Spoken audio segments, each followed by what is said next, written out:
आज आपण पाहणार आहोत अर्थशास्त्राचा परिचय म्हणजेच इंट्रोडक्शन ऑफ द इकॉनॉमिक्स. काही बुकमध्ये यालाच बेसिक्स ऑफ द इकॉनॉमिक्स असं देखील म्हटलेलं आहे. आपण संपूर्ण अर्थशास्त्र मराठीमध्ये कंप्लीट करणार आहोत. त्याचबरोबर इतिहास, भूगोल, राज्यशास्त्र हे सब्जेक्ट देखील आपण कंप्लीट करणार आहोत. यापूर्वीच्या लेक्चरमध्ये आपण पाहिलं होतं अर्थशास्त्र म्हणजे काय, थोडक्यामध्ये पाहिलं होतं आपण. त्यानंतर अर्थशास्त्राचा अभ्यास कसा करावा, अर्थशास्त्र का महत्त्वाचं आहे, त्याचे रिसोर्सेस कुठले वापरले पाहिजे, आपण अभ्यास कशातनं करायचा आहे. त्यानंतर आजपासून आपण सिलेबसचा श्रीगणेशा करत आहोत, सिलेबस सुरू करत आहोत. फर्स्ट चॅप्टर आहे अर्थशास्त्राचा परिचय. मग आज आपण अभ्यासणार आहोत अर्थव्यवस्था आणि अर्थशास्त्र यामधील फरक. नेमकं अर्थव्यवस्था काय आहे आणि अर्थशास्त्र नेमकं काय आहे, त्यानंतर याच्या व्याख्या काय आहेत, या शब्दांचा उगम कुठनं झालेला आहे आणि यामधला मेन फरक काय आहे, डिफरन्स काय आहे. त्यानंतर अर्थशास्त्र का शिकावे, अर्थशास्त्र महत्त्वाचं काय का आहे स्पर्धा परीक्षेच्या दृष्टीने, आणि इन एव्हरीडे लाईफमध्ये दैनंदिन जीवनामध्ये सुद्धा अर्थशास्त्र का महत्त्वाचं आहे ते आपण पाहणार आहोत. त्यानंतर अर्थशास्त्र आणि त्याचे उपविभाग म्हणजेच काय, त्या ठिकाणी टाईप्स ऑफ इकॉनॉमिक्स किंवा अर्थशास्त्राचे उपप्रकार आपण पाहणार आहोत. त्याचबरोबर अर्थव्यवस्थेचे देखील उपप्रकार पडतात. जसे अर्थशास्त्राचे उपप्रकार पडतात मॅक्रो इकॉनॉमिक्स, मायक्रो इकॉनॉमिक्स आणि मिझो इकॉनॉमिक्स, सक्रिय इकॉनॉमिक्स आणि मूल्याधारित इकॉनॉमिक्स.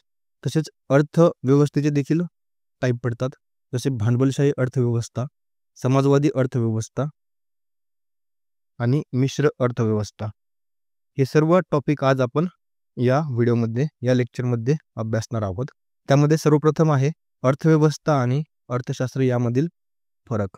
मग तो फरक जाणून घेण्या अगोदर आपल्याला अर्थशास्त्र म्हणजे नेमकं काय आणि अर्थव्यवस्था म्हणजे काय हे समजून घेणं महत्त्वाचं आहे. मग आपण समजून घेऊयात अर्थशास्त्र म्हणजे काय. आता अर्थशास्त्र जो शब्द आहे त्याचा उगम हा संस्कृत भाषेतून झालेला आहे. संस्कृत भाषेमधनं अर्थशास्त्र शब्द आलेला आहे. ह्या अर्थशास्त्राची जी शब्दरचना जर आपण पाहिली, दोन शब्दापासून मिळून अर्थशास्त्र शब्द बनलेला आहे, अर्थ आणि शास्त्र. अर्थ या शब्दाचा अर्थ होतो पैसा, संपत्ती, धन, आणि शास्त्र या शब्दाचा अर्थ होतो शास्त्रीय अभ्यास किंवा नियम सांगणारा ग्रंथ. या दोन्ही शब्दांचा मिळून त्या ठिकाणी थोडक्यात अर्थ जर आपण घेतला तर अर्थशास्त्र म्हणजे धन, संपत्ती, व्यवहार याचा अभ्यास करणारे शास्त्र. अर्थशास्त्र म्हणजेच थोडक्यात काय, धन, संपत्ती, व्यवहार याचा अभ्यास करणारं शास्त्र, शब्दशः अर्थ आहे. त्यानंतर ऐतिहासिक संदर्भ देखील या शब्दाचा आहे थोडा. अर्थशास्त्र हा शब्द कौटिल्य, चाणक्य यांनी लिहिलेल्या ग्रंथासाठी प्रसिद्ध आहे. त्यांनी अर्थशास्त्र या ग्रंथात राजकारण, करप्रणाली, अर्थव्यवस्था, गुप्तहेर व्यवस्था, व्यापार यांचा शास्त्रीय अभ्यास त्या ठिकाणी दिलेला होता त्या ग्रंथामध्ये. त्यामुळंच ऐतिहासिक संदर्भ अर्थशास्त्र या शब्दाला आहे.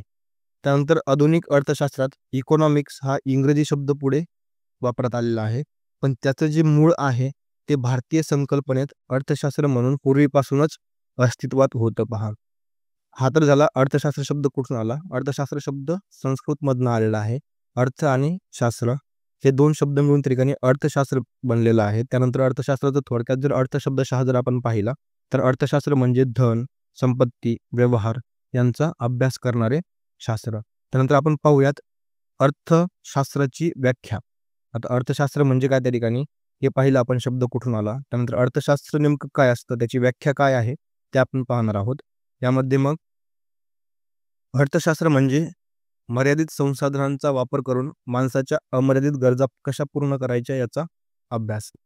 अर्थशास्त्र म्हणजे मर्यादित साधनांचा वापर करून जे काही मर्यादित संसाधनं या जगामध्ये असतात, जसे की पिण्याचं पाणी मर्यादित असतं आणि समुद्राचं पाणी भरपूर प्रमाणामध्ये असतं, किंवा त्या ठिकाणी पैसा माणसाकडं मर्यादित असतो आणि माणसाच्या गरजा त्या ठिकाणी अमर्यादित असतात. त्या मर्यादित संसाधनांचा वापर करून अमर्यादित गरजा कशा प्रकारे पूर्ण करायच्या या सर्वांचा अभ्यास करणं म्हणजेच त्या ठिकाणी काय, अर्थशास्त्र होय. आणि याची जर व्याख्या जर आपण केली, आपल्या गरजा पूर्ण करण्यासाठी आपण पैसे, वस्तू आणि सेवा मिळवतो, वापरतो आणि वाटतो याचा अभ्यास म्हणजेच त्या ठिकाणी अर्थशास्त्र होय. आपण कशा प्रकारे आपल्या गरजा पूर्ण करण्यासाठी संसाधनांचा वापर करतो, जसे की पैसे, वस्तू आणि सेवा यांना मिळवतो कसं, वापरतो कसं किंवा यांना वाटतो कसं, या सर्वांचा अभ्यास एकंदरीत म्हणजे त्या ठिकाणी अर्थशास्त्र होय. उदाहरणाच्या माध्यमातून जर समजायचं झालं त्या ठिकाणी, तर तुमच्याकडे फक्त ₹100 आहेत. तुम्ही ते पेन घेण्यासाठी वापरताल की खाण्यासाठी, हे निर्णय घेणे म्हणजेच त्या ठिकाणी अर्थशास्त्र होय. आता इकॉनॉमिक्स हा इंग्रजी शब्द पण त्या ठिकाणी खूप महत्त्वाचा आहे. अर्थशास्त्रालाच आपण इंग्लिशमध्ये इकॉनॉमिक्स म्हणतोय पहा. मग आता हा शब्द कुठून आलेला आहे? इकॉनॉमिक्स हा शब्द ग्रीक भाषेमधून आलेला आहे. तो ओइकोस आणि नोमोस या 2 शब्दांपासून बनलेला आहे. ओइकोसचा अर्थ होतो घर आणि नोमोसचा अर्थ होतो नियम किंवा व्यवस्थापन. मग ह्या दोन्ही शब्दांचा मिळून अर्थ काय होतो? घर व्यवस्थापन. त्यावरूनच पुढे इकॉनॉमिक्स आलेला आहे आणि या घर व्यवस्थापनावरूनच पुढे काय झालेलं आहे? देश व्यवस्थापन किंवा देशाची जी काही इकॉनॉमिक्स आहे, अर्थशास्त्र आहे, त्याचं व्यवस्थापन, त्याला आपण इकॉनॉमी म्हणत असतोय पहा. हे तर झालं अर्थशास्त्र. अर्थशास्त्र शब्दाचा ओरिजिन कुठून आलेला आहे? तो संस्कृत भाषेमधून आलेला आहे. त्यानंतर इकॉनॉमिक्स या शब्दाचा ओरिजिन कुठून आलेला आहे? ग्रीक भाषेमधून आलेला आहे. ते दोन्ही पण आपण पाहिले. त्यानंतर अर्थशास्त्राची व्याख्या आपण पाहिली. अर्थशास्त्र म्हणजे मर्यादित संसाधनांचा वापर करून माणसाच्या अमर्यादित गरजा कशा पूर्ण करायच्या याचा अभ्यास. त्यानंतर आपण पाहणार आहोत अर्थव्यवस्था म्हणजे काय.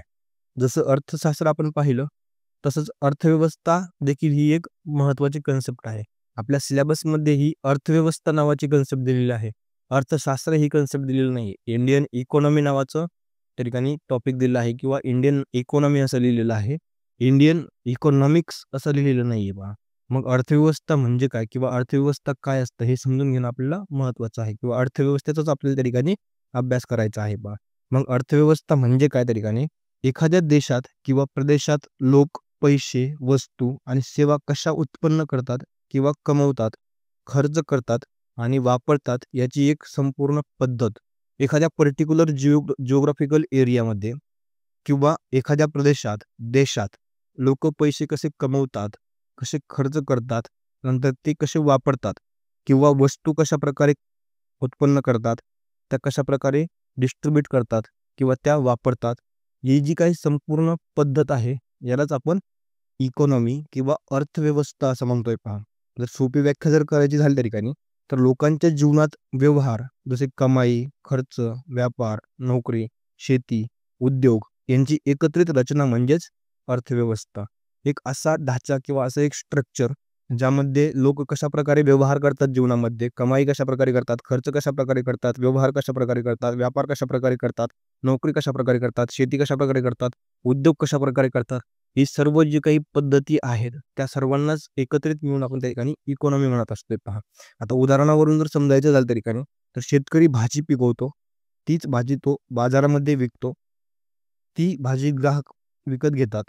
त्यानंतर व्यापारी त्या ठिकाणी त्यातून नफा कमवतो. हे सर्व व्यवहार एकत्र करणे म्हणजे त्या ठिकाणी अर्थव्यवस्था होय.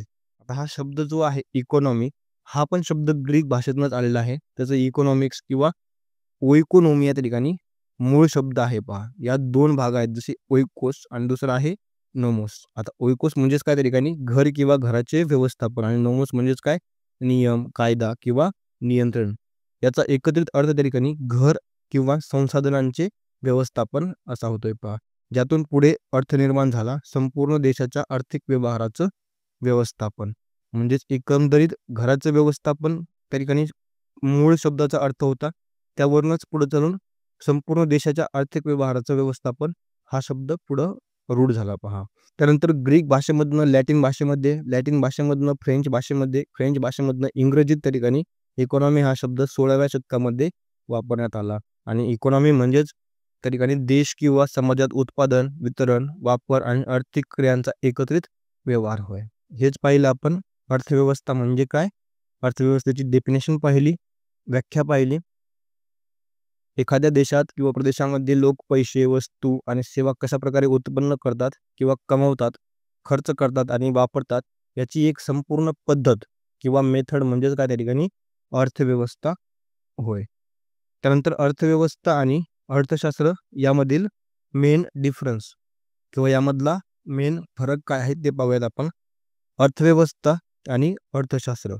अर्थव्यवस्था म्हणजे काय त्या ठिकाणी देशातील वस्तू, सेवा, पैसा यांचा प्रत्यक्ष व्यवहार म्हणजे अर्थव्यवस्था.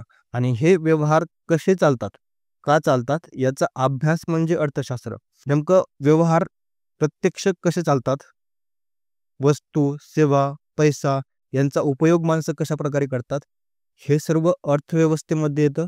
आणि हे व्यवहार का चालतात, कसे चालतात याचा अभ्यास हा अर्थशास्त्रामध्ये येतो. त्यानंतर जे काही घटित होतं ते अर्थव्यवस्थेमध्ये होतं आणि जे काही अभ्यासलं जातं ते अर्थशास्त्रामध्ये येतं. आता समजा एक्झाम्पलवरून जर आपण पाहायचं झालं तर आपल्या भारत देशामध्ये नोटबंदी आली होती. नोटबंदी झाली. ही कशामध्ये येईल? अर्थव्यवस्थेमध्ये येईल, इकॉनॉमीमध्ये येईल. आणि हे नोटबंदी का झाली? त्याचा समाजावरती परिणाम का झाला? त्याच्यामधनं किती ब्लॅक मनी नाहीसं झालं किंवा त्यामधनं किती इम्पॅक्ट पूर्ण भारत देशावरती झाला, या सर्वांचा अभ्यास जो आहे तो अर्थशास्त्रामध्ये केला जातो पहा. त्यानंतर उदाहरण आहे पुढं भारताची अर्थव्यवस्था किंवा अमेरिकेची अर्थव्यवस्था. अर्थव्यवस्थेमध्ये आपण एखाद्या देशाची किंवा एखाद्या जिओग्राफिकल एरियाचा आपण अभ्यास करत असतो किंवा त्याची पद्धत आपण त्या ठिकाणी पाहत असतो. आणि अर्थशास्त्र म्हणजे काय? भारतात महागाई का वाढते, रोजगार कसा वाढेल किंवा अमेरिकेची अर्थव्यवस्था एवढी मोठी का आहे, या सर्वांचा अभ्यास आपण अर्थशास्त्रामध्ये करत असतो. त्यानंतर हे प्रत्यक्ष जीवनात घडतं. नोकऱ्या, व्यापार, आयात आणि निर्यात हे प्रात्यक्षिक आहे किंवा प्रॅक्टिकल आहे, हे जीवनामध्ये घडतंय अर्थव्यवस्था. आणि अर्थशास्त्र जे आहे हे विचार, सिद्धांत, नियम यांच्यावरती आधारित असतं. जसं मागणी व पुरवठा सिद्धांत, डिमांड अँड सप्लाय जो काही सिद्धांत आहे, अशा सिद्धांतावरती, अशा नियमावरती त्या ठिकाणी आधारित असते पहा. त्यानंतर जी अर्थव्यवस्था आहे ती वास्तविक गोष्ट आहे, जशी आहे तशी. समजा एखादी वस्तू किंवा एखादी नोकरी एवढी महत्त्वाची आहे किंवा हे आहे त्याच्यामधनं पगार एवढा भेटतोय किंवा याची किंमत तेवढी आहे, हे जे वास्तव आहे ती सर्व गोष्टी अर्थव्यवस्थेमध्ये येतात.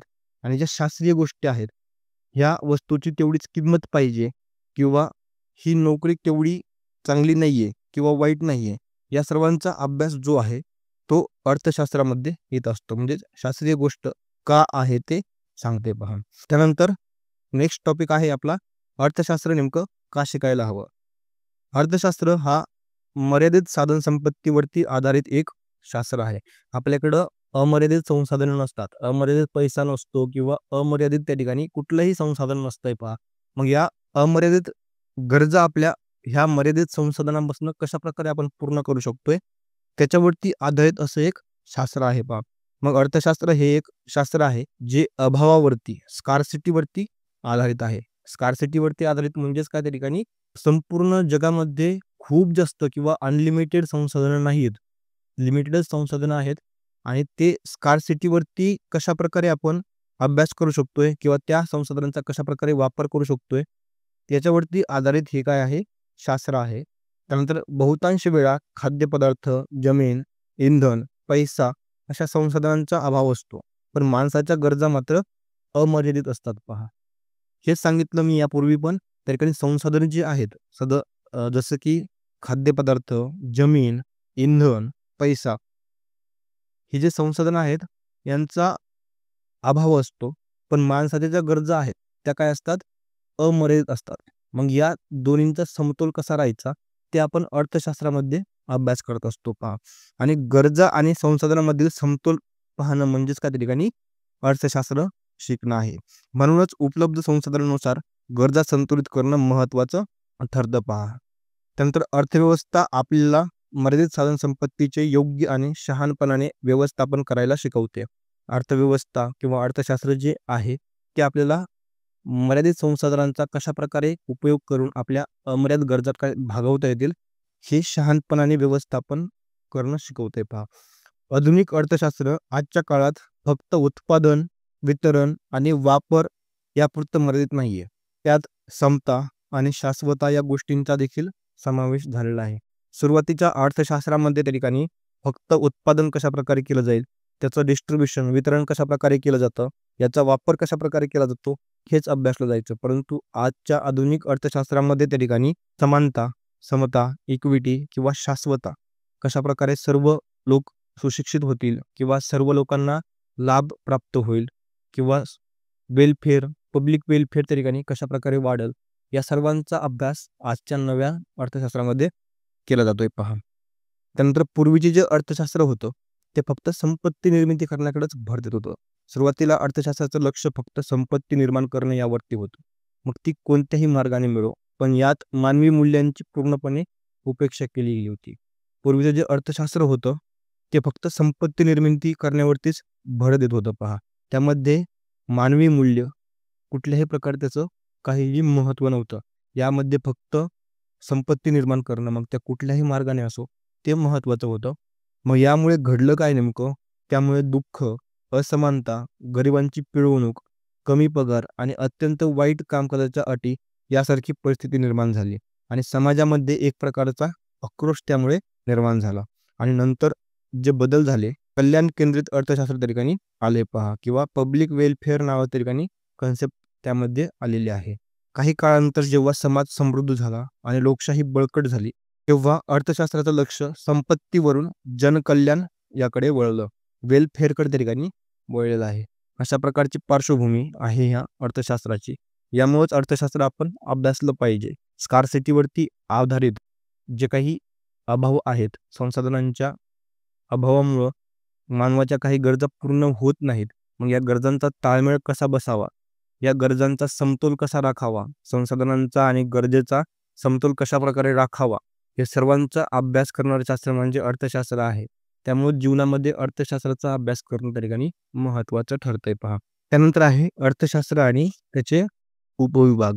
नेमकं अर्थशास्त्र, इकॉनॉमिक्सचे टाईप्स कुठले आहेत, भाग कुठले आहेत, ते आपण पाहणार आहोत. अर्थशास्त्राचे टाईप्स हे 3 प्रकारे पडतात. त्यामध्ये कोर टाईप्स आहेत किंवा मूलभूत विभाग आहेत. त्यानंतर अभ्यासाच्या दृष्टीने वर्गीकरण केलेले जे, त्यानंतर उपयोगानुसार आपण जे अभ्यास करतो ते देखील आहेत. मग त्यामध्ये मूलभूत विभागामध्ये सूक्ष्म अर्थशास्त्र म्हणजेच मायक्रो इकॉनॉमिक्स, स्थूल अर्थशास्त्र म्हणजेच मॅक्रो इकॉनॉमिक्स आणि मध्य अर्थशास्त्र म्हणजेच मिझो इकॉनॉमिक्स, हे 3 प्रकार पडतात मूलभूत विभागामध्ये. आणि दुसरा आहे अभ्यासाच्या दृष्टीने वर्गीकरण केलेले.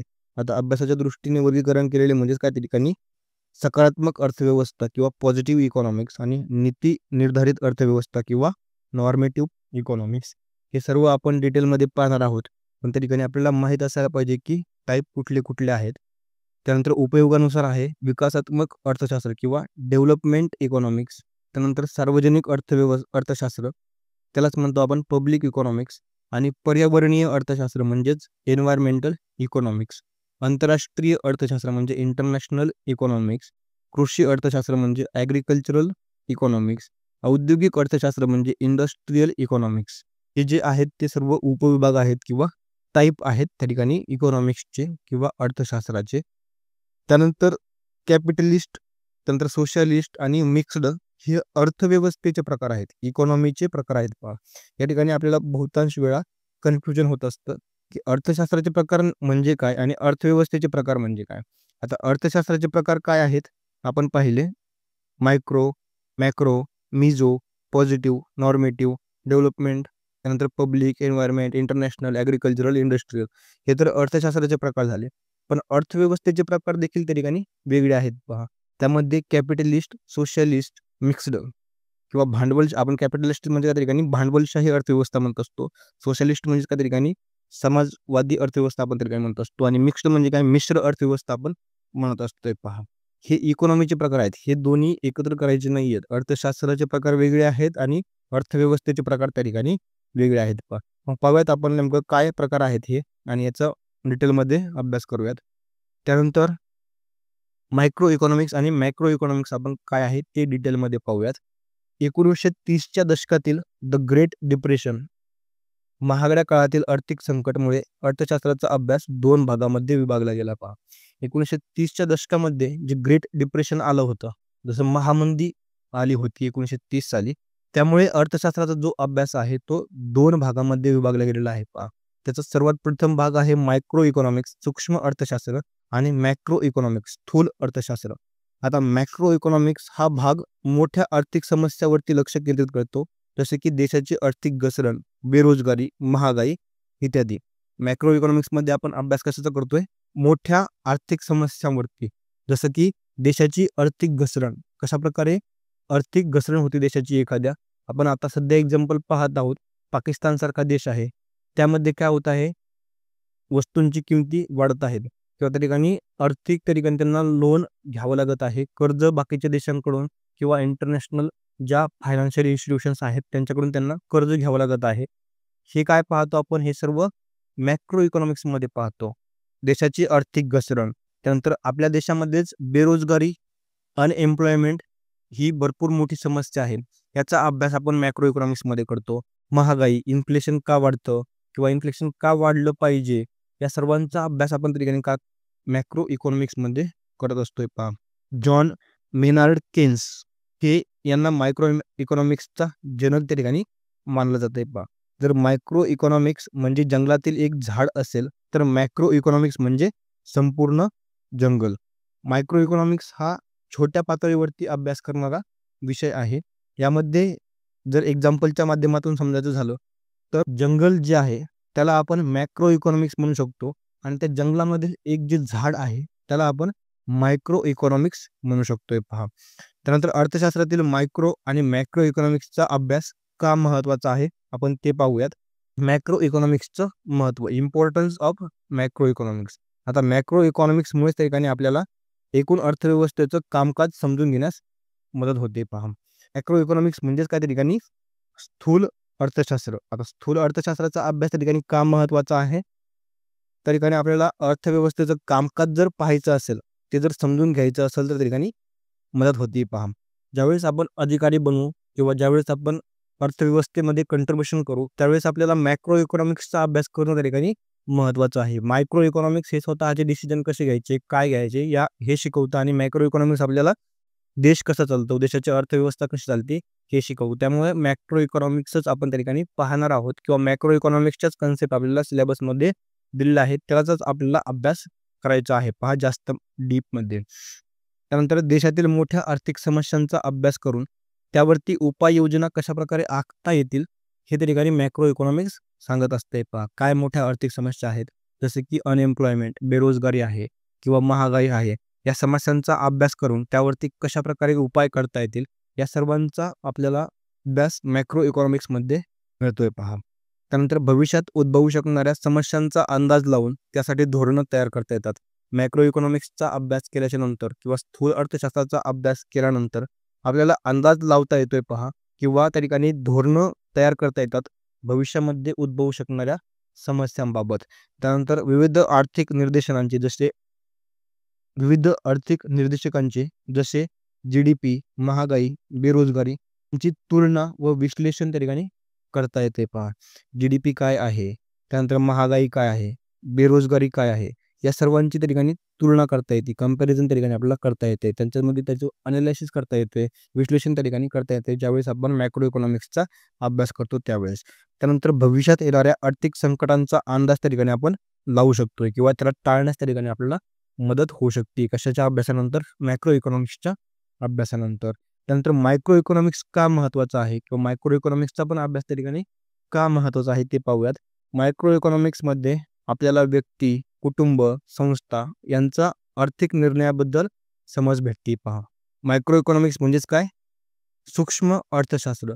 नंतर सूक्ष्म अर्थशास्त्रामध्ये ठिकाणी व्यक्तिशः किंवा एखादा कुटुंब असेल किंवा एखादी पर्टिक्युलर संस्था असेल, हे कशाप्रकारे आर्थिक निर्णय घेतात, इकॉनॉमिक डिसिजन कशाप्रकारे घेतात हे आपल्याला समजते. छोट्या लेवलला आपल्याला त्या ठिकाणी अभ्यास करता येतोय पहा. त्यानंतर ग्राहक व उत्पादकांच्या वर्तनांचा अभ्यास करायला त्या ठिकाणी मदत होती. ग्राहकांना काय हवंय, काय नाही, त्यांचं वर्तन कसं आहे, उत्पादकाचं त्या ठिकाणी कसं वर्तन आहे किंवा उत्पादन काय केलं जात आहे, कशाची डिमांड आहे, कशाचा सप्लाय कमी आहे, हे सर्वांचा अभ्यास करायला त्या ठिकाणी मायक्रो इकॉनॉमिक्समुळे मदत होती पहा.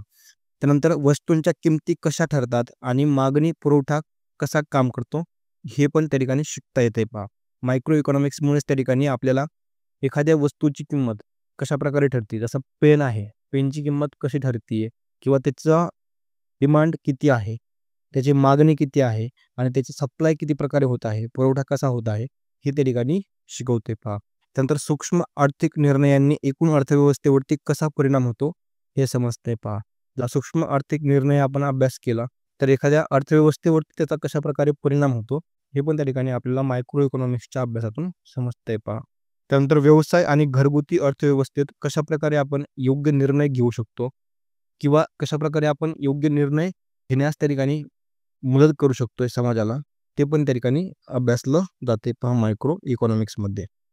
हे तर झालं इम्पॉर्टन्स किंवा मायक्रो इकॉनॉमिक्स आणि मॅक्रो इकॉनॉमिक्स कसं शिकावं. नंतर मायक्रो आणि मॅक्रो इकॉनॉमिक्स जे आहे ते परस्परावलंबी आहे, इंटरडिपेंडंट आहे पहा. जसं की सूक्ष्म आणि स्थूल किंवा मॅक्रो आणि मायक्रो इकॉनॉमिक्स हे एकमेकांवरती अवलंबून आणि एकमेकांना पूरक असतात पहा, इंटरडिपेंडंट असतात, हे एकमेकांवरती डिपेंड असतात पहा. यामध्ये अनेक गोष्टी त्या ठिकाणी ओव्हरलॅप झालेल्या असतात, म्हणजेच दोघांचा परिणाम त्या ठिकाणी एकमेकावरती होत असतोय पहा.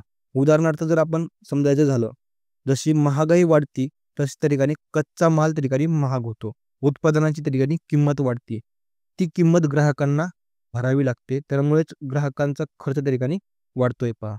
मोठ्या लेवलला जर आपण ठिकाणी विचार केला किंवा मॅक्रो इकॉनॉमिक्समध्ये जर विचार केला तर महागाई वाढते पहा आणि त्याचाच परिणाम शेवटी सूक्ष्म इकॉनॉमिक्सवरती किंवा मायक्रो इकॉनॉमिक्सवरती होत असतोय पहा. त्यामध्ये मग इन्फ्लेशन जर वाढलं तर त्या ठिकाणी कच्चा माल महाग होतो, उत्पादनाची किंमत त्या ठिकाणी वाढते, तीच किंमत ग्राहकांना भरावी लागते किंवा ग्राहकांना पेड करावी लागते, त्यामुळेच त्या ठिकाणी ग्राहकांचा खर्च देखील वाढतोय आणि त्याचाच परिणाम त्या ठिकाणी सूक्ष्म लेवलला किंवा मायक्रो लेवलला पण होतोय पहा. तसेच एक्झाम्पल जर घ्यायचं म्हटलं आणखीन तर टॅक्सेस किंवा सीस आणि महागाई नियंत्रण धोरणे यामुळे पण त्या ठिकाणी सूक्ष्म अर्थव्यवस्थेवरती परिणाम होतोय मॅक्रो इकॉनॉमिक्सचा. यांचा परिणाम ग्राहक, उत्पादन आणि सरकार या तिन्ही स्तरावरती होत असतोय पहा. आता मिझो इकॉनॉमिक्स म्हणजे नेमकं काय आहे ते आपण थोडक्यात पाहूया. मिझो इकॉनॉमिक्स अर्थशास्त्र म्हणजे सूक्ष्म आणि स्थूल अर्थशास्त्राच्या मध्ये येणाऱ्या स्तरांचा अभ्यास. हा अभ्यास काही विशिष्ट क्षेत्रावरती असतो. आता जे काही सूक्ष्म किंवा मायक्रो इकॉनॉमिक्स आहे किंवा स्थूल अर्थशास्त्र आहे म्हणजेच मॅक्रो इकॉनॉमिक्स आहे, यांच्या मध्ये जे काही स्तर येतात याचा अभ्यास आपण मिझो इकॉनॉमिक्समध्ये करत असतोय पहा.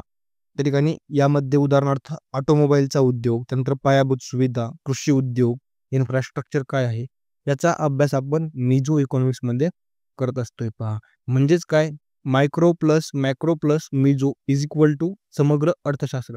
म्हणजेच मायक्रो इकॉनॉमिक्स, मॅक्रो इकॉनॉमिक्स आणि मिझो इकॉनॉमिक्स मिळूनच त्या ठिकाणी अर्थशास्त्र बनलेलं आहे. हे तीनही पातळीचे अभ्यास त्या ठिकाणी परस्परावलंबी असतात. परस्परावलंबी म्हणजे काय, त्या ठिकाणी इंटरडिपेंडंट असतात. ते अर्थव्यवस्थेचं पूर्ण चित्र समजण्यासाठी आवश्यक असतात पहा. आता अर्थशास्त्र आपण पाहिलं, अर्थशास्त्र म्हणजे काय, अर्थशास्त्राची व्याख्या आपण पाहिली, अर्थव्यवस्था काय असते अर्थव्यवस्थेची व्याख्या आपण पाहिली, त्यानंतर अर्थशास्त्राचे मुख्य प्रकार आपण पाहिले. त्यामध्ये कुठले मुख्य प्रकार आहेत, सूक्ष्म अर्थशास्त्र, स्थूल